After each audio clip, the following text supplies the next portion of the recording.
Amém. Graça e paz, irmãos.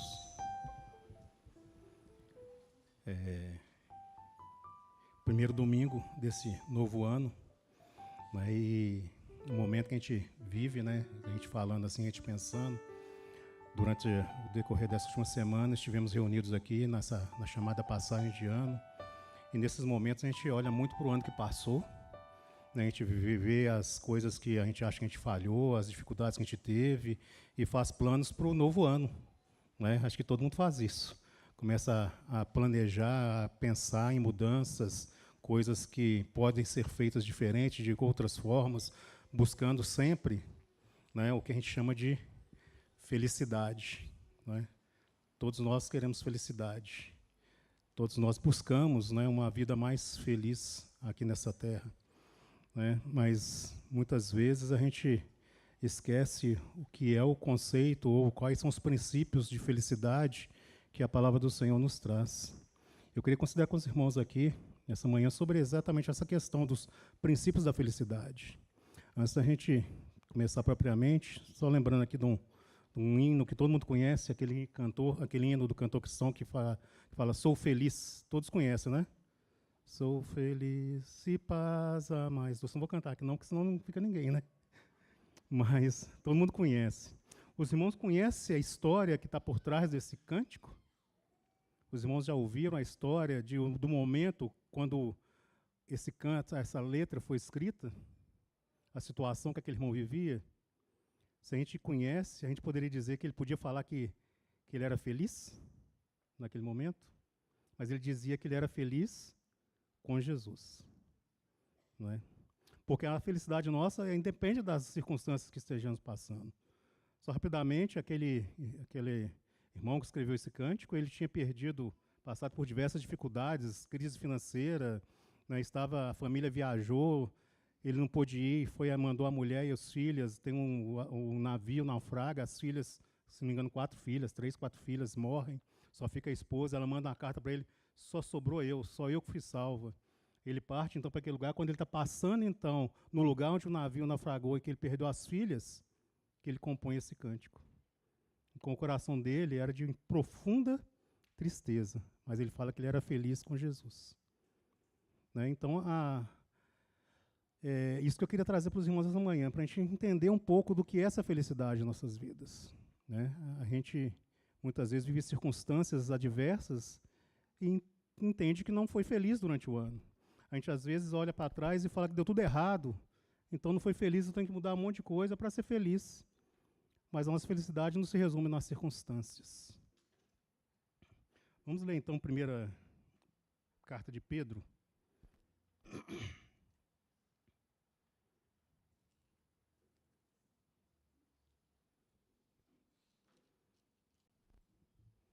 Capítulo 3.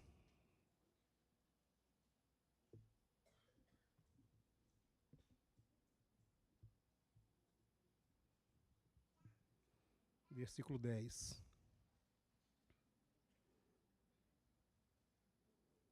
Esse versículo 10 faz uma pergunta. Pois quem quer amar a vida e ver dias felizes? Quem quer amar a vida e ver dias felizes? Ninguém? Ninguém quer? Todos nós queremos, né? Pois quem quer amar a vida e ver dias felizes? Aí Pedro fala, refreie a língua do mal e evite que os seus lábios falem dolosamente. Aparta-se do mal, pratique o que é bom, busque a paz e empenhe-se por alcançá-la. Porque os olhos do Senhor repousam sobre os justos, e os seus ouvidos estão abertos às suas súplicas, mas o rosto do Senhor está contra aqueles que praticam males. Vamos orar, irmãos? Senhor Deus, viemos diante de Ti nesse momento, Senhor, pedindo que o Senhor tome esse tempo em Suas mãos, Senhor. Que o Senhor possa falar aos nossos corações, Senhor. Que o Senhor possa, Senhor, operar grandemente, Senhor, através da Tua palavra que acabou de ser lida, Senhor, e que o Senhor cumpra o seu propósito, Senhor, para a honra e glória do Teu nome, Senhor. Oramos em nome de Jesus. Amém, Senhor. Então, esses versículos que nós lemos aqui na carta de Pedro, se a gente olhar eles assim, parece que são versículos que estão soltos, né? Se a gente olhar o que Pedro está falando, ele começa o capítulo falando sobre as mulheres, sobre os maridos, né, e fala traz algumas coisas para a gente, e ele no versículo 8 ele fala: finalmente, sede todos de igual ânimo, compadecidos, fraternalmente amigos, misericordiosos, humildes, não pagando mal por mal ou injúria por injúria, antes, pelo contrário, bendizendo, pois para isso mesmo foste chamados, a fim de receberdes bênção por herança. Aí ele entra nessa questão: pois, quem quer amar a vida e ser feliz? E viver dias felizes? Aí ele traz esses, digamos, princípios, né? Para que a gente possa viver, então, dias felizes, né? E se a gente lembrar, inicialmente, aqui do contexto que Pedro tem que escrever essa carta, a gente vê que o ambiente ali era de perseguição, né? O que acontecia, né? O que acontecia naquele momento ali, né?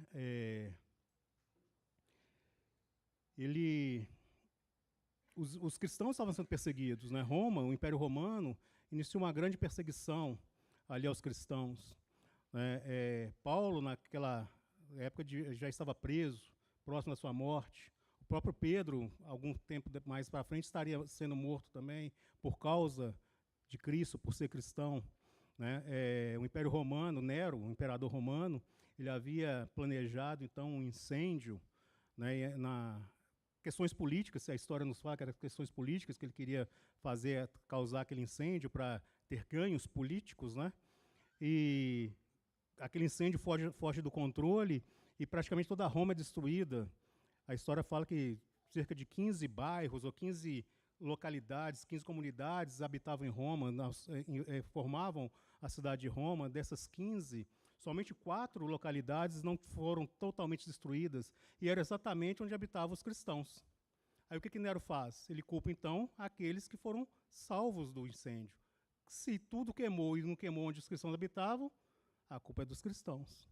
E aí aumenta-se, então, a perseguição, não é? Então, muitos são levados à morte, muitos são levados às arenas, ao Coliseu, jogados aos leões. E esse é o contexto que Pedro escreve essa carta. E Pedro fala para que os cristãos ali, ele escreve a carta para trazer um ânimo aos cristãos, né, que não estranhei o fogo ardente no meio de vós, Pedro fala nessa carta. E nessa questão, nesse contexto aí que Pedro vem falar, né, trazer esses, digamos, princípios para se ter uma vida feliz. Aí ele fala, parece que coisa que não tem muita coisa a ver, né? Refreie a língua, né? Evite os seus lábios falarem dolosamente, aparta-se do mal, pratique o que é bom, busque a paz. Pedro está fazendo citação, tudo isso aqui que Pedro está falando aqui, ele está fazendo citação de um salmo de Davi. Eu queria que a gente lesse esse salmo, Salmo 34.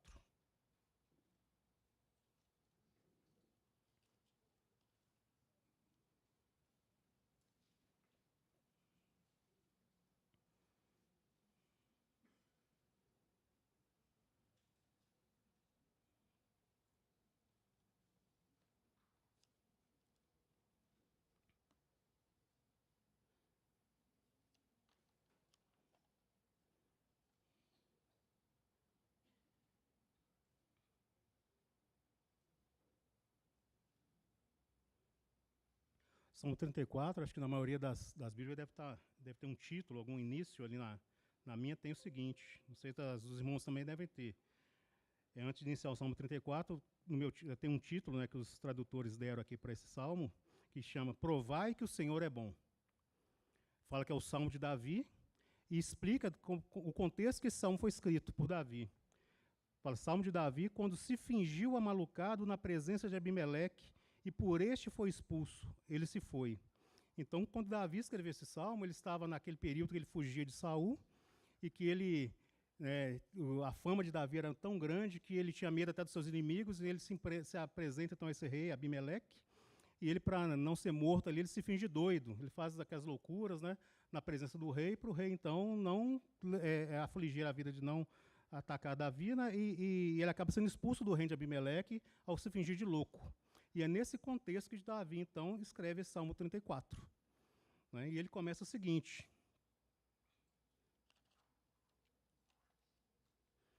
Ele começa o versículo 1. Bendirei o Senhor em todo o tempo, o seu louvor estará sempre nos meus lábios. Então, Davi começa o Salmo expressando, então, essa gratidão que ele tinha ao Senhor, mesmo nesse contexto que ele vivia. Davi, a gente lembrando da história, Davi, ele vivia lá nos campos, né, cuidando das ovelhas, até um dia que chegou Samuel na casa do pai de Davi, que ele foi lá para ungir um dos filhos dele a rei de Israel, e ele olha todos aqueles lá, e Deus vai falando, não é esse, não é esse, e todos aqueles que humanamente teriam aquela aparência, né, aquele vigor para ser um rei, e Deus vai falando, não, ele começa, é esse, não é esse, é esse, não é esse, é esse. Aí passa todos os filhos lá na casa dos pais de Davi, e então ele chega e fala, não tem mais algum? Ah, tem o Davi que está lá no campo, aquele menininho pequeno, né, feinho, ruivo, não tem nada. Aí manda chamar e Deus fala, é esse. Então, se a gente comparando, né, olhando humanamente Davi com seus irmãos, quem tinha as qualidades, as características físicas até para ser um rei, eram os outros, ele não. E Davi, então, é ungido do rei, mas ele não vai para o trono. Engraçado, né? Ele é ungido do rei, mas quem está no trono é Saul. Né? E Saul, então, acaba com o tempo perseguindo Davi, e Davi, então, é obrigado a fugir sempre, né? E nas suas angústias, nas suas fugas, né? Então ele tem que se fazer de louco, chega para Abimeleque, então ele fala esse salmo, e ele começa esse salmo bendizendo o Senhor. Ele expressa então a gratidão que ele tinha a Deus. Agora, Davi estava lá sossegado no campo, cuidando das suas ovelhas, a coisa que ele mais gostava, escrevia seus cânticos, e de repente ele tem que viver fugindo, porque ele foi ungido rei. Né? E nessas fugas ele começa o quê? Agradecendo a Deus, né? Bendirei o Senhor em todo o tempo. Ele bendiz o Senhor em todo o tempo, mesmo nessa situação. Né? O seu louvor estará sempre nos meus lábios. Né? Gloriar-se-á no Senhor a minha alma. Os humildes o ouvirão e se alegrarão. Então ele fala, né, que a alma dele, Davi é aquele que fala sempre com a sua alma, ele trata sempre com a sua alma. Nós muitas vezes temos dificuldade de tratar com a nossa alma, de falar com a nossa alma. Davi conversa sempre com a alma dele, a alma aflita, Davi não se esquiva da alma, ele sabe que a alma dele está ali afligindo, mas ele fala, sossega minha alma, quieta minha alma. Né? E Davi fala, né, ele gloria no Senhor dentro da sua alma, e ele fala que os humildes o ouvirão e se alegrarão. Os humildes ouvirão a Deus e se alegrarão. Né? Versículo 3, engrandecei o Senhor comigo e todos a uma lhe exaltemos o nome. Né? Louvem comigo e juntos te exaltemos. É um convite que Davi faz. Né? Se exaltemos o nome. Versículo 4. Davi fala então que ele busquei o Senhor e ele me acolheu. Livrou-me de todos os meus temores. Então Davi tinha plena confiança no Senhor Deus. Ele tinha plena confiança naquele a que ele conheceu intimamente. Davi tinha muitos defeitos, tinha muitos pecados. Davi fez coisas contrárias muitas vezes a Deus. Davi adulterou, Davi fez coisas, né, que não eram de acordo com a vontade de Deus, mas Davi tinha a humildade de reconhecer os seus erros e buscar o perdão de Deus. E Davi fala aqui, né, busquei o Senhor, ele me acolheu, livrou-me de todos os meus temores. Então Davi, como todos nós, né, quem aqui, alguém aqui tem medo? Tem temores? Tem? Todos nós temos temores, né? Todos nós temos medos. Davi tinha medos também, mas ele sabia que esse Deus livrava ele de todos os temores. Né? Que em Deus ele podia passar por todas as situações de medos, de temores, de aflições, de dificuldades. Né? Independente da circunstância, ele é aquilo que ele faz, aquilo que ele falou, né? Ele bendizia o Senhor, independente da situação, mesmo vivendo da forma que ele está vivendo agora. Largou aquela vida calma, tranquila, sossegada, de cuidar das ovelhas, e vivia agora em fuga, né? Com medo de Saul e dos outros reis que estavam ao seu redor. Ele podia olhar para ele e falava, agora eu estou sozinho. Né? De onde me virá o socorro? Ele sabia que o socorro dele vinha do Senhor. Né? Versículo 5. Antes, né, na noite, então, mais escura Se a gente comparar, aí, Davi sabia muito bem disso. Davi vivia no meio ali com os rebanhos, no meio afastado das cidades, né?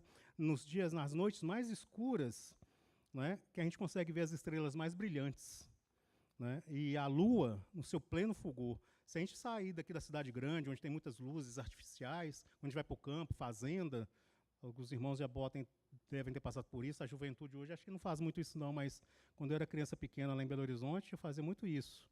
Passava as férias em fazenda, onde não tinha iluminação, não tinha luz natural. Aí de noite, naquelas noites claras, né, você via o brilho da luz, das estrelas da lua com mais intensidade. Porque quando nas noites mais escuras, nós vemos mais os brilhos da luz das estrelas. Então, nas noites mais escuras, a gente pode ver mais o brilho de Deus nas nossas vidas. E é isso que Davi via. Então, nas dificuldades, quanto maior as dificuldades, Davi via mais o resplendor da glória de Deus na sua vida. E é nesse sentido que a gente tem que pensar quando Davi está escrevendo esse salmo, né, que foi citado por Pedro lá no Novo Testamento, quando a igreja estava sendo perseguida. Né? Então, ele fala no versículo 5, né, contemplai-o e sereis iluminado, e os vossos rostos jamais sofrerão vexame. Ele está pedindo para contemplar quem? O Senhor Deus. Então, nas dificuldades, quanto mais a gente contemplar Deus, mais seremos iluminados. E os nossos rostos, então, as nossas faces, jamais sofrerão vexame. Então, no meio da dificuldade, o que a gente tem que fazer? Contemplar a Deus. A gente tem passado os dias, né, de muita chuva, muita tempestade, os céus são cinzentos, né? Pode ser meio-dia, o tempo fecha, aquelas nuvens cinzentas, né, aparecem, fica tudo escuro. Mas o que tem por trás daquelas nuvens? O sol. O sol não deixou de existir. O sol que brilha meio-dia, na sua intensidade, ele continua lá. Mas a gente muitas vezes olha somente as nuvens escuras. A gente vê somente as dificuldades. E Davi não. Davi ele continuava vendo a face de Deus. É isso que fazia diferença na vida de Davi. Né? É isso que mostrava esse coração de Davi. Ele não olhava, então, para a escuridão, para as trevas, para as nuvens cinzentas que estavam rodeando. Ele via além das nuvens, porque ele não perdia a face de Deus nessas situações. Jesus Cristo também, quando viveu aqui como homem, fazia a mesma coisa. Jesus nunca perdeu a face do Pai. Não é? O irmão Lincoln, semana passada, ele lembrava até da aflição de Jesus no Getsemane, não é? Porque ali no Getsemane ele teria que tomar uma decisão que levaria, então, ele a primeira vez se afastar da face do Pai, que era assumir os nossos pecados e morrer ali naquela cruz, pela nossa salvação. Ele tinha na frente dele ali a obediência ao Pai e a plena comunhão com o Pai. Duas coisas que ele sempre fez na vida dele. Mas naquele momento elas eram contrárias. Porque se ele obedecesse ao Pai, ele perderia a face do Pai quando ele estivesse naquela cruz. Por isso que ele suou gotas de sangue. A alma dele também foi afligida. Mas mesmo assim ele sabia, né, que após aquilo ali, ele teria uma alegria. Hebreus fala da alegria que estava proposta. Por causa disso que ele foi à cruz. Ele não olhou só o momento, a situação, a circunstância que ele iria passar. Mas ele sabia que após aquilo ali, ele haveria um gozo de ter cumprido a vontade do Pai, ser obediente até a morte e morte de cruz. Aí ele seria, então, o quê? Exaltado. Ele seria feito, então, Senhor e Cristo. Então, ele sabia a alegria que ele teria depois. Então, ele não se ateve ali àquele momento somente de escuridão. E ele foi obediente até a morte. Né? Então, essas dificuldades, né, com certeza, todos nós passamos no ano que se encerrou. Todos nós. Alguém que pode falar que não teve nenhuma dificuldade, nenhuma aflição, que a vida foi só felicidade. Alguém pode falar isso? Né? Pedro, então, né, voltando ao que Pedro está falando, Pedro, né, quando ele transcreveu essa citação do Salmo lá na sua epístola, ele sabia a condição que o povo de Deus estava passando, ele sabia o contexto que o povo de Deus estava ali naquele momento, ele sabia o que estava no coração de cada cristão naquele momento. Né? Então, ele citou esse salmo, porque ele sabia que Davi, então, foi poupado dessas tribulações, né? E os salmos e cânticos que Davi escreveu no meio dessas situações, nesses sofrimentos que ele vivia, né? Mostrava, então, ele mostrava, então, a vontade, né, de Deus, né, o caminho de Deus no meio dos sofrimentos do próprio Davi.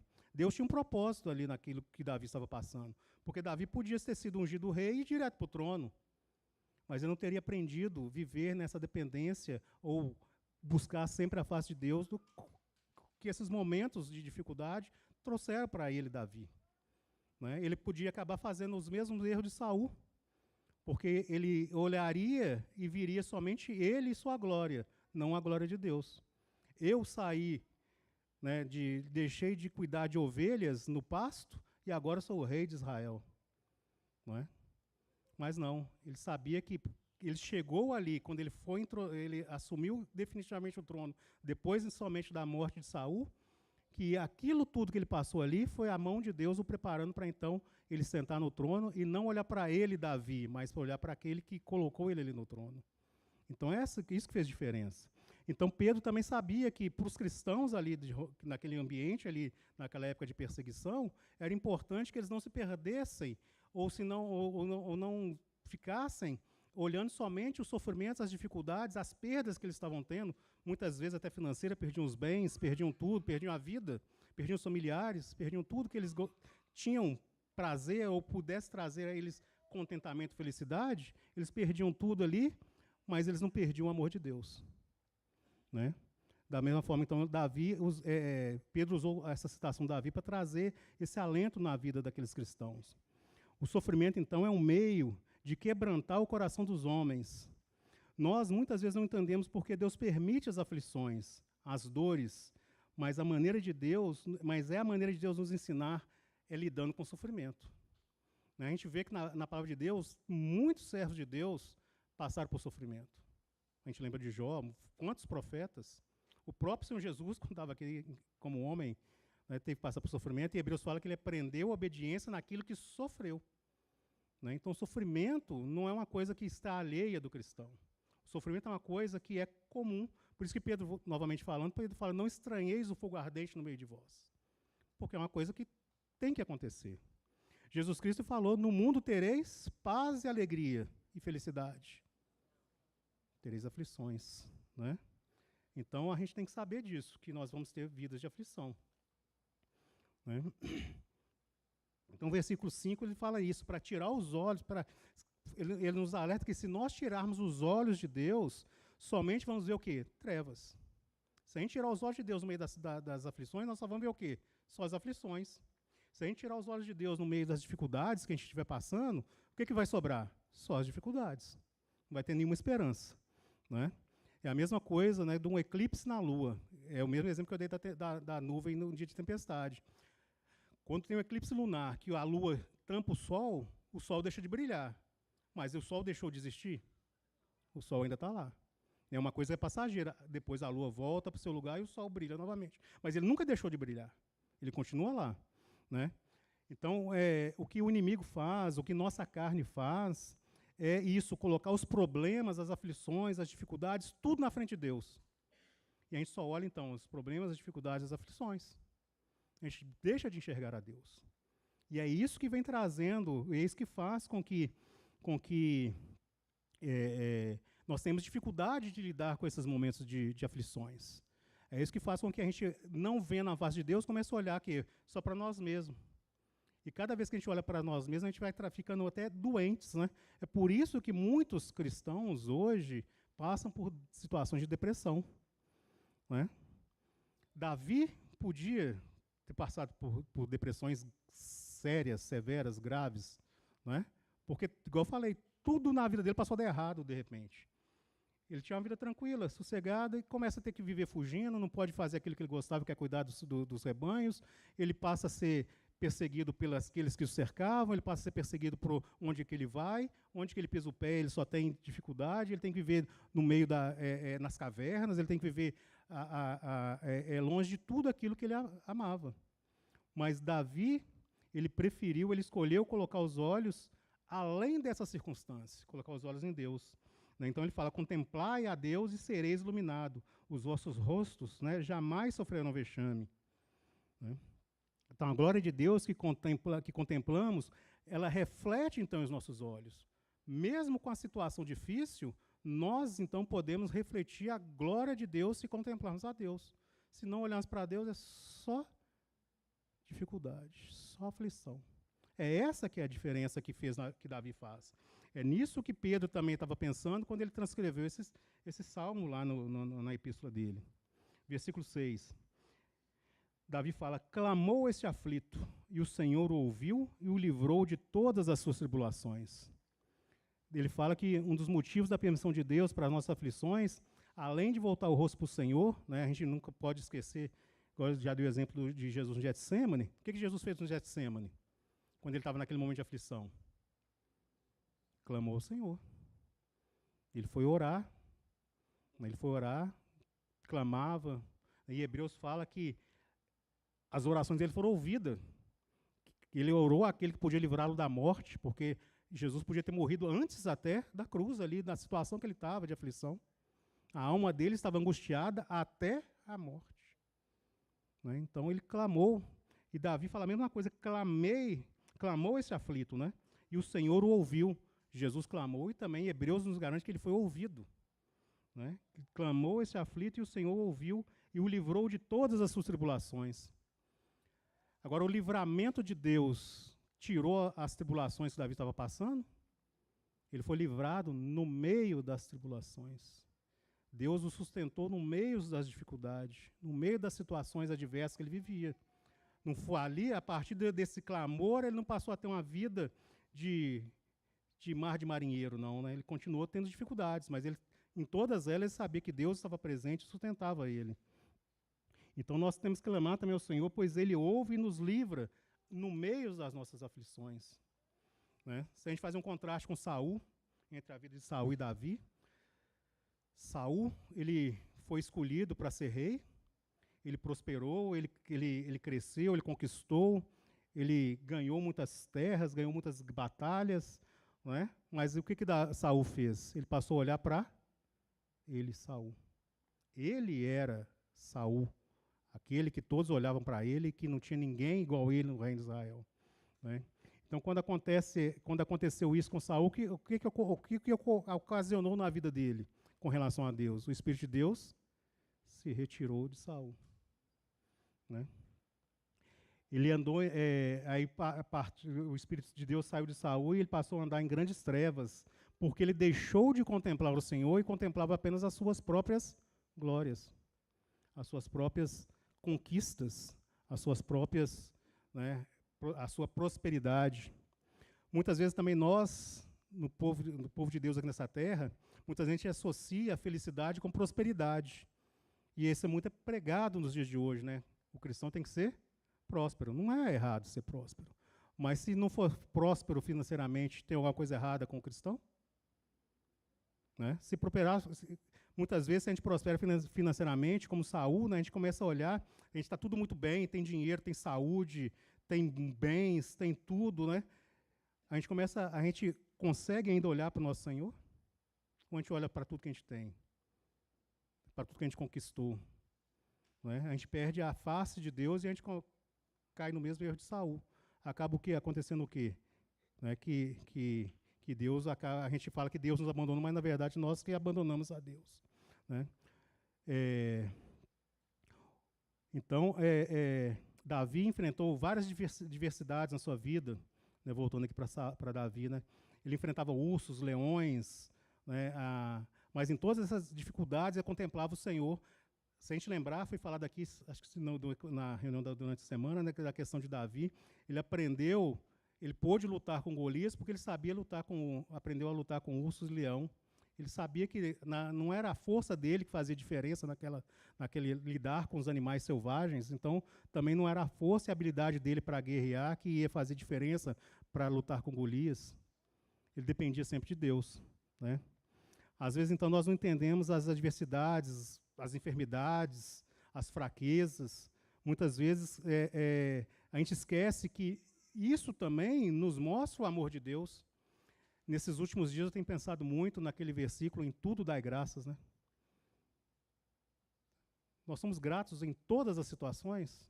Ou ali fala, em tudo dai graças em tudo que for bom, ou dai graças em tudo enquanto estiver tudo bem. Não é, né? Em tudo dai graças. Né? Então, nós costumamos colocar as questões de felicidade, as questões de bênçãos, né, quando tudo está bem. Se as coisas vão mal, né, a gente começa a perder a face de Deus nesse momento que a gente começa a olhar para as dificuldades e achar que Deus não está mais presente ali no meio daquela situação. Não é? Então, Deus sabe por que nós passamos por problemas. Né? Nesse contexto de problemas, então, Davi foi escolhido para ser rei. E cada vez mais que ele caminhava até o trono, mais dificuldades ele passou na vida dele. mais difícil foi ele chegar ali a assumir o trono, né? Muitas adversidades. Então Deus permitiu que Saul perseguisse Davi.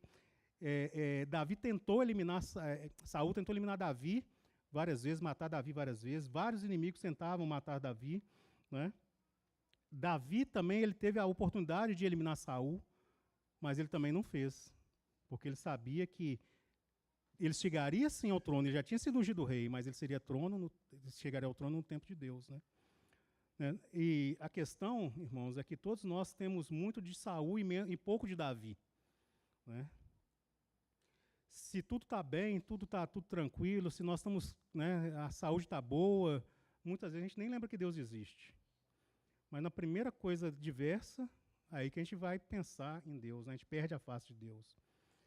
E a gente pode até dizer que o homem segundo o coração de Deus é aquele que está sendo lapidado para aprender os segredos do coração do Senhor. Davi foi lapidado.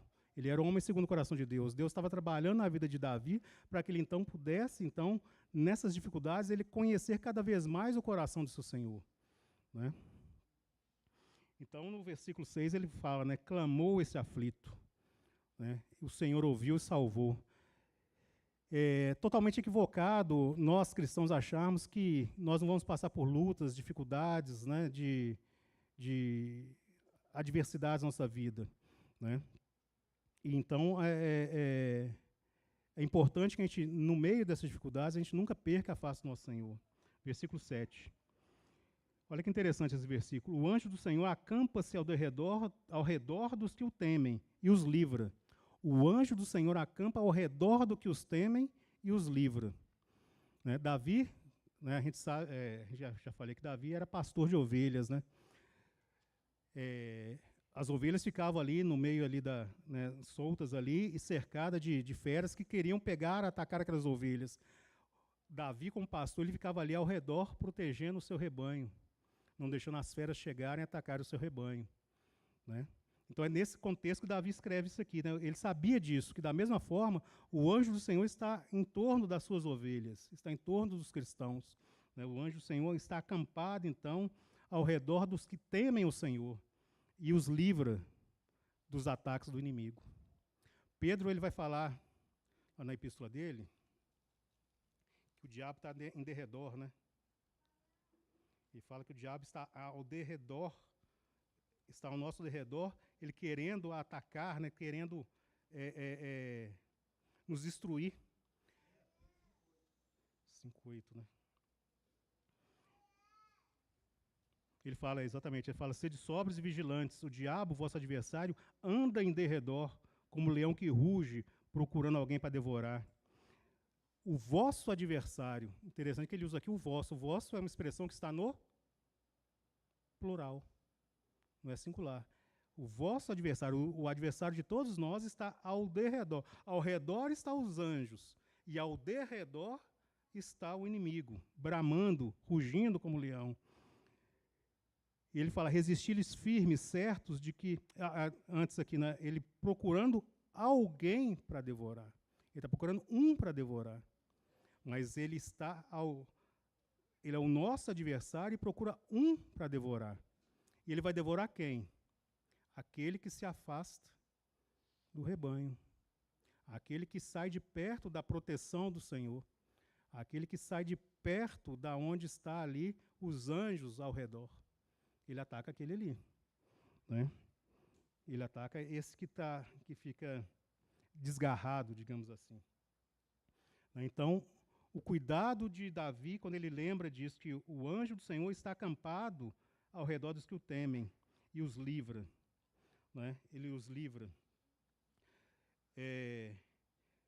No mundo físico, no mundo psicológico, no nosso corpo, nós temos lutas, enfermidades, fraquezas, dores, mas Davi mostra, então, que existe um mundo espiritual, uma guerra que nós muitas vezes nem imaginamos.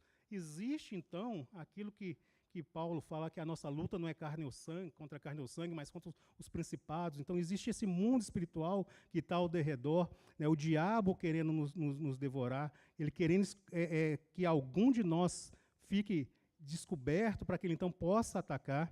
Então, Davi fala que esses anjos, então, ao redor, E Pedro, então, vai lembrar que o diabo está ao derredor. Né? O diabo, então, ele joga então, pensamentos errados na nossa cabeça.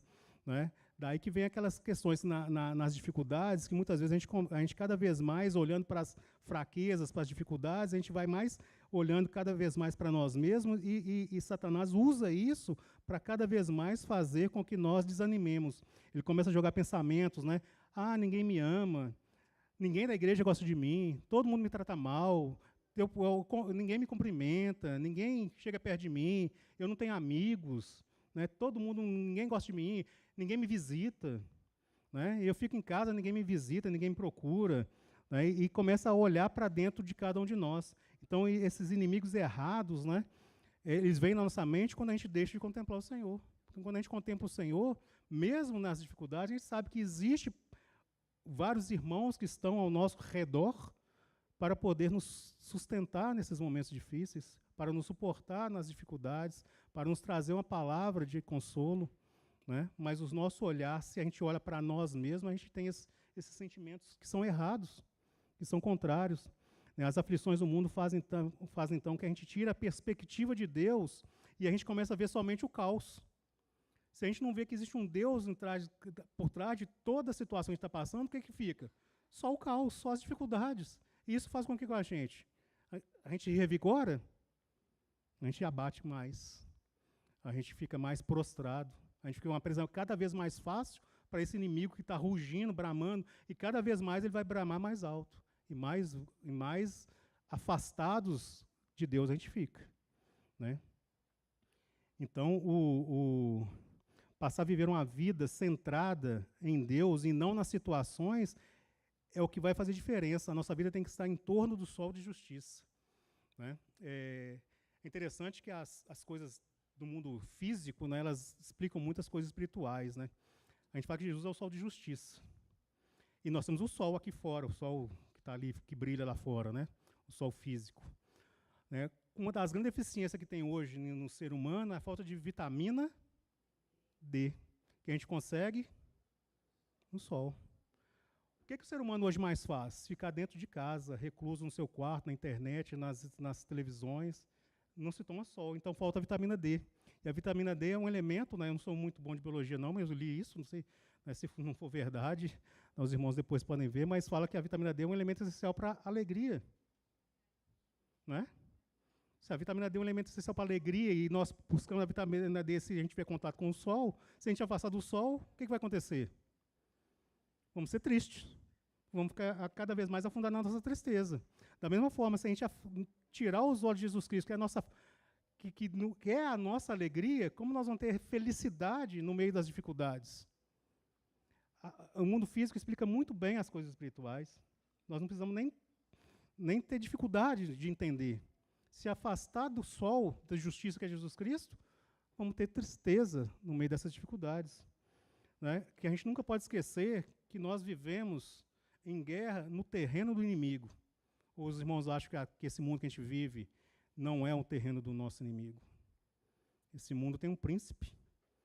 E esse príncipe é aquele que está ao derredor bramando, né, procurando alguém para devorar. E nós estamos no terreno desse inimigo. Então, cada vez mais, nós temos que receber, então, essa vitamina D que vem do próprio Cristo, que pode nos dar essa felicidade. Não é? Lembrando aqui, quando eu falei dos cânticos lá do Sou Feliz, né, com certeza nosso irmão estava muito voltado para Cristo naquela situação. Porque para ter essa capacidade de escrever a letra que ele escreveu naquele momento que ele estava vivendo, só com muita paz de Cristo, só com muita alegria, vida de Cristo nele. Senão o que faria ali era pular também naquele lugar ali onde as filhas dele morreu, pular ali e acabar com a vida dele também ali. Essa digamos, seria a questão natural. Mas ele recebia muita vitamina D de Cristo. Ele tinha muita vida de Cristo na vida dele. Né? Então, quando deixamos de temer ao Senhor e andamos, né, no versículo 7, ele fala de temer, né, ao redor dos que o temem. Nós temos que entender muito esse temer, né? Porque quando nós deixamos de temer ao Senhor e andamos no nosso próprio caminho, o anjo do Senhor se aparta, igual aconteceu com Saul. Né? Uma das coisas que mais nos ocupa o tempo e nos traz opressão, frustração e inquietação, é que nós hoje temos um relacionamento quase que impossível de ser encerrado é com esse mundo virtual. Todos nós passamos muito tempo nesse mundo virtual e ali a gente vê coisas que são horríveis, horrendas, sanguinárias até.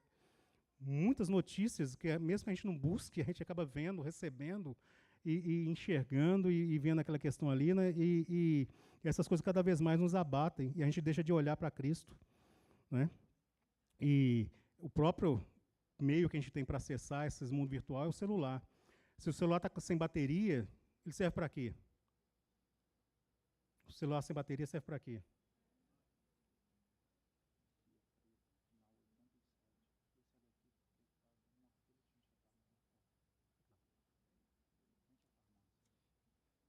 Só um momento, irmão. O Tiago está dizendo aqui, tem um Kia preto, com a placa final 87, que está dando um transtorno ali fora, ele está parado em frente à farmácia de alguém aqui. Um Kia preto. Achou? Ah, achou. Vamos voltar aqui, irmãos. Então, o celular, quando está sem bateria, ele serve para alguma coisa? Vocês já viram quantas pessoas que têm o celular que tem que carregar até bateria extra? Porque se o celular acabar a bateria, ela perde o rumo da vida. Da mesma forma, nós cristãos, sem energia, sem a vida de Cristo em nós também não servimos para nada. Mas a gente sabe a necessidade que o celular vai fazer falta e tem uma bateria extra. Mas a gente busca energia extra em Cristo Jesus, na palavra, na oração, na comunhão, para esses momentos difíceis. Esses que são os pontos, irmãos. Versículo 8. Ó, provai e vede que o Senhor é bom. Bem-aventurado o homem que nele se refugia. Interessante, né? Quem é que gosta de um churrasco aqui? Uma picanha, aquela picanha assim no ponto, bonita. Quando você vê a picanha ali na churrasqueira ali, bonita, no ponto lá, né, com aquela gordurinha que acho que todo mundo gosta, apesar de não fazer bem, né? Todo mundo olha para aquela picanha ali, e se só de olhar você fica satisfeito? Tem que experimentar, né? Então, só olhar a Deus não vai nos satisfazer, a gente tem que experimentar a Deus. E é isso que ele fala. Provar, experimentar em Deus. E só assim a gente vai saber que ele é bom. Então, a gente tem que provar a Deus também. A gente tem que provar a Deus. Né? E muitas vezes a gente sabe tudo sobre Deus. A gente participa de todas as reuniões, está começando o ano, a gente participa de todos os domingos, está presente em todas as reuniões, sábado, quarta-feira, domingo, segunda-feira pela internet, todas as reuniões. Mas isso não quer dizer que estamos experimentando Deus. Né? Muitos nasceram em lar cristão, conhecem a Bíblia, conhecem a palavra de Deus, desde quando nasceu até hoje, mas isso não quer dizer que experimentou a Deus. Não tiveram experiência com Deus. Então, se não provar a Deus, é a mesma coisa da picanha estar lá na churrasqueira, lá bonita. Você até saliva, mas você não experimentou, você não vai saciar aquela vontade de saber o sabor daquela carne. Porque ela pode estar ali bonita também e está muito ruim. Você só vai saber se você experimentar. Então, a gente só vai conhecer Deus se experimentar. Né? E Davi tinha uma experiência com Deus. Né? Davi tinha uma vida com Deus. Né? A verdade é que Deus não nos abandona. É nós que deixamos de buscar a Deus. Nós que deixamos de correr, de ir para a face de Deus, de buscar a luz de Deus, né? de buscar a glória de Deus. Então, nós temos que abrir mão de tudo aquilo que nos afasta de Deus. E muitas vezes são coisas que são lícitas. Muitas vezes são coisas que são normais do nosso cotidiano, mas que para um ou para outro é prejudicial na vida cristã. Né? A gente tem que saber abrir mão daquilo que nos afasta de Deus. Né? E Davi fala, né? Provai e vede que o Senhor é bom. Bem-aventurado é o homem que nele se refugia. Deus é o nosso refúgio. Né? O Salmo 91, os irmãos sabem falar como é que inicia o Salmo 91?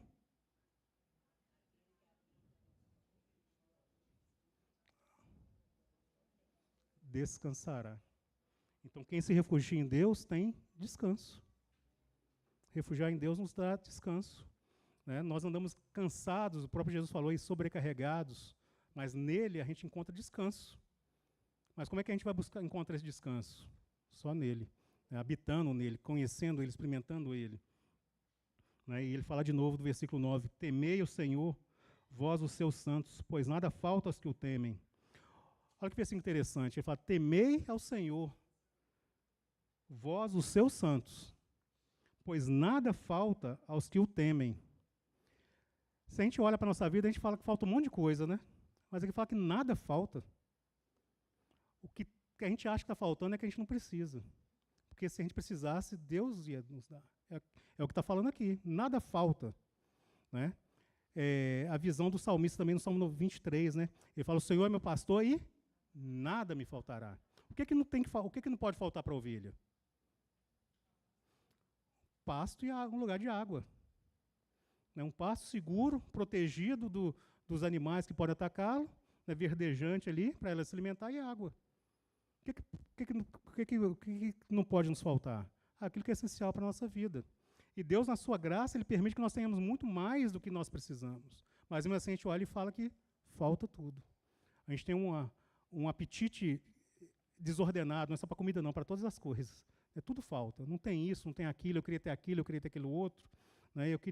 Eu preciso daquilo, e quando você tem aquilo já não basta, você quer outra coisa. Porque, na verdade, o que falta mesmo na vida do povo de Deus é o próprio Deus. Porque no momento que nós temos Deus na nossa vida, a gente pode viver igual essa ovelha lá do Salmo 23. Nada falta, porque o pastor está suprindo tudo. Né? Aí a gente começa de novo, né? Eu sinto falta de amigos, não tenho amigo. Né? Eu não tenho amigo, mas você se relaciona com Deus, que é o seu maior amigo. Você experimenta Deus, que é o seu maior amigo. Mas não tem amigo, ninguém conversa comigo. Eu não tenho paz. Eu não tenho tranquilidade, só aflição. Não tenho dinheiro. Né? Mas o que nós precisamos é da provisão que vem de Deus e com contentamento. Porque Deus vai dar aquilo que nós precisamos. Então, muitas vezes a gente olha para esse ano e fala assim, esse ano eu vou buscar isso, e vou viver para isso. A gente passa o ano inteiro correndo atrás disso. Mas a gente esquece de correr atrás de Deus. Que era o que passava para a gente passar esse ano. Que a gente está iniciando. Não é as coisas, não são as bênçãos. É o abençoador. Porque nele a gente tem todas as coisas. Né? Com o nosso pastor, né, ele vai nos dar todas as coisas. Então, Davi, ele temia o Senhor. Ele temia o Deus que proveu todas as coisas para ele, até as perseguições, até as dificuldades. Né? E Davi associa também aqui, ele vai falar no versículo 10, que até mesmo os leõezinhos sofrem necessidades e passam fome. Agora, porém, aos que buscam o Senhor, bem nenhum lhes faltará. Nada vai faltar aos que buscam o Senhor. Mas nada de acordo com o coração de Deus, não é nada de acordo com o nosso entendimento. Porque se a gente continuar olhando para nós e as nossas necessidades, a gente vai achar que falta tudo sempre. Né? Mas nada, aqui a promessa é que nada vai faltar. E Davi faz um convite, né, no versículo 11. Ele fala assim, ele vai nos ensinar a temer o Senhor. Lá. Vinde, filhos, e escutai, e eu vos ensinarei o quê? O temor do Senhor. Então Davi, a partir de agora, vai ensinar o temor do Senhor. E o temor do Senhor não é aquele medo do Senhor, né? Até ler uma coisa aqui para os irmãos aqui. Essa questão de temor.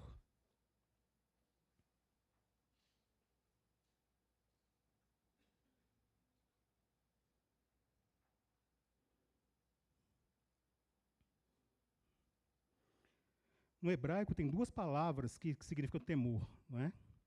Uma significa medo em geral e a outra significa um temor reverencial associado à autoridade, poder e santidade. No grego, existe só uma palavra, que é phobeu, né, que da onde vem a questão de fobia, que são os medos, que é tratado no Novo Testamento, no grego. Né? Tal palavra é encontrada cerca de 100 vezes no Novo Testamento e 7 vezes em Lucas 12. O capítulo que Jesus ele define o que é o temor do Senhor, quando Jesus fala, né, ele explica lá sobre o temor do Senhor. Capítulo 12 de Lucas. Então, o entendimento no grego, no contexto cultural histórico, na cultura hebraica, né, principalmente do povo de Israel, fala que o temor ao Senhor é um aspecto fundamental da vida religiosa. Era entendido como o começo da sabedoria, está lá em Provérbios 9 e 10. E era essencial para manter um relacionamento de aliança com Deus. Então, esse temor, que é o princípio da sabedoria, é porque ele era essencial para que se tenha relacionamento com Deus. Se nós não temos relacionamento com Deus, o que está faltando, então, é conhecer o que é ter temor de Deus, não é medo de Deus. É essa reverência com Deus, né? Esse temor não era apenas uma resposta emocional, mas um princípio orientador que influenciava o comportamento ético, a adoração e a vida comunitária. O conceito de temer a Deus distinguia os israelitas das nações vizinhas, enfatizando um relacionamento único com uma divindade santa e soberana. Esse é o aspecto cultural do temor quando a palavra de Deus fala. Né? Esse relacionamento que só o povo de Israel tinha com Deus por ter esse temor reverencial com Deus, por saber quem era Deus e quem eles eram na presença de Deus. Não é ter medo de Deus. Então, Davi vai ensinar aqui exatamente isso. Né? Ele fala aqui, vinde, filhos, e escutai-me. Eu vos ensinarei o temor do Senhor. Aí ele fala no versículo 12. Quem é o homem que ama a vida e quer longevidade para ver o bem? Quem quer amar a vida e ter longevidade para ver o bem? Acho que todos nós queremos, né?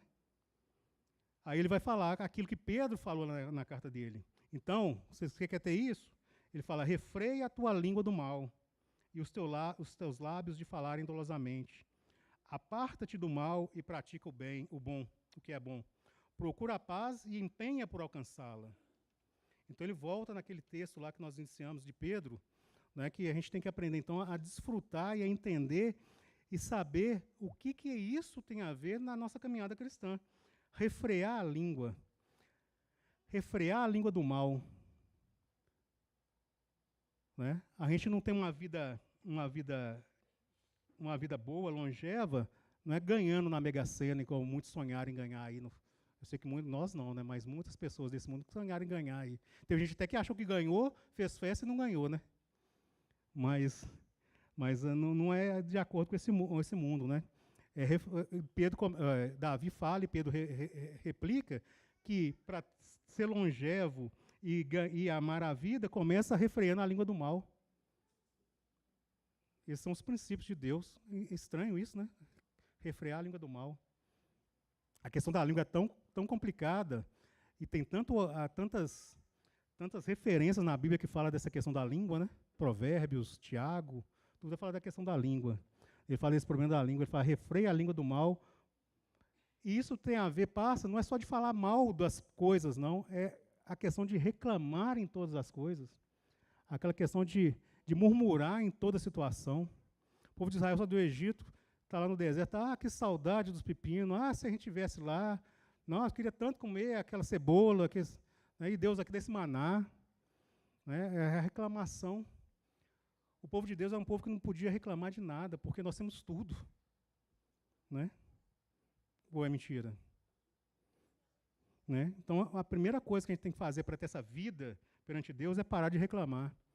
Então, nesse ano, irmãos, que nós estamos iniciando, vamos procurar ser menos reclamões em cada situação. Dar mais graças a Deus do que reclamar de Deus. Né? Nós reclamamos de tudo de Deus. Né? Aí, de novo, né? Deus não me dá amigo, né? Deus não me ama. Olha, todo mundo tem tudo, eu não tenho nada. Todo mundo faz isso, eu não posso fazer. Né? Isso é nesse sentido que a gente tem que refrear a língua. Né? A gente lembra de uma coisa aqui, né? De um outro princípio que Cristo estabeleceu. Lá em João 12, se não me engano, fala que se o grão de trigo caindo em terra não morrer, fica ele. Isso quer dizer que se você não quiser ficar só, você tem que morrer. Você tem que morrer para as suas vontades, necessidades. Você tem que buscar, igual Cristo, ele morreu para que outros tivessem vida. Então, se nós quisermos, então, né, nós temos que morrer também. Morrer à nossa vontade. Por que eu, então, não tenho amigo? Porque eu não me faço amigo. Por que eu não tenho tudo para me dar errado? Por que eu não ajudo ninguém? Por que eu não olho para os outros? Só olho para mim. Né? Se você, então, não morrer para o seu ego, para o seu orgulho, aí nós ficamos só. Né?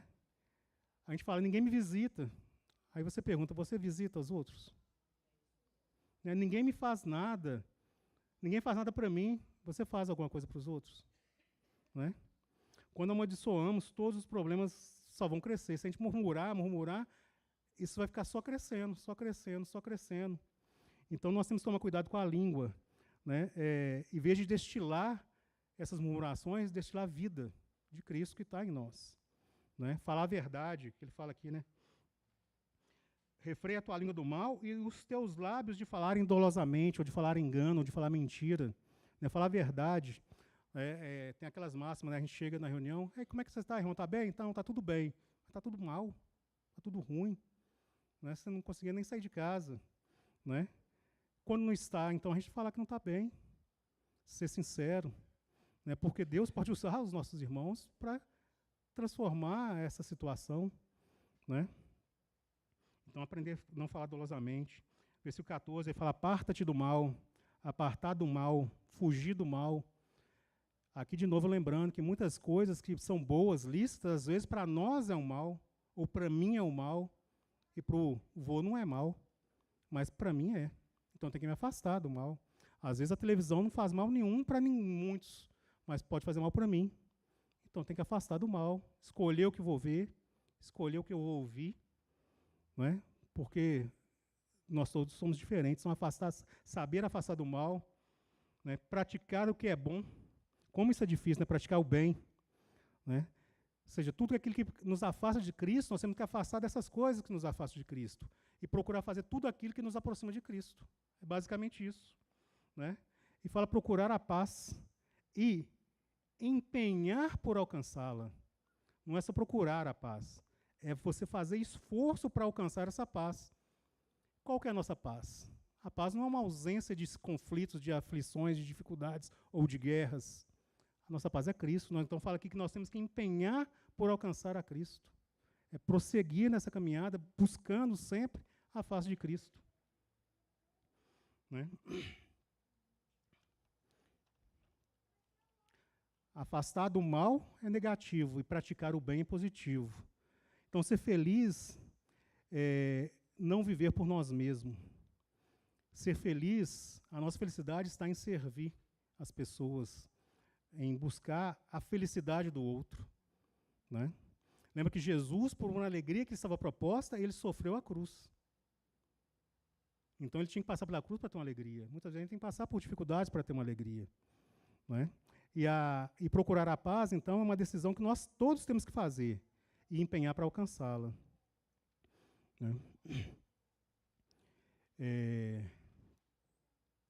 Então, um caminho para a paz, para a gente ter essa paz, é uma vida de comunhão, de oração. Comunhão com Deus de oração. Versículo 17, versículo 15, os olhos do Senhor repousam sobre os justos, e os seus ouvidos estão abertos ao clamor. Olha, os olhos de Deus estão então sobre os justos, e os ouvidos de Deus são abertos ao nosso clamor. Então, está em dificuldade? Clama. Né? É o que o Davi falou no início lá desse salmo, que ele clamou, ele buscou o Senhor, ele me acolheu, livrou-me de todos os meus temores. O rosto do Senhor está contra os que praticam mal, para lhes extirpar da terra a memória. Clamam os justos, e o Senhor os escuta e os livra de todas as suas tribulações. É o que Davi falou lá no início. Perto está o Senhor dos que têm o coração quebrantado e salva o espírito dos oprimidos. Aí ele fala um versículo que é muitas vezes citado. Muitas são as aflições do justo. O Senhor de todas o livra. Ele o livra, não é das aflições, é nas aflições. Isso não quer dizer que nós não vamos ter aflições. Né? Preserva-lhe todos os ossos, nenhum deles sequer será quebrado. Isso é até uma profecia com relação a Cristo, né? Nenhum osso foi quebrado. Agora, com relação ao ímpio, o infortúnio, as dificuldades, matam o ímpio, e os que odeiam o justo serão condenados.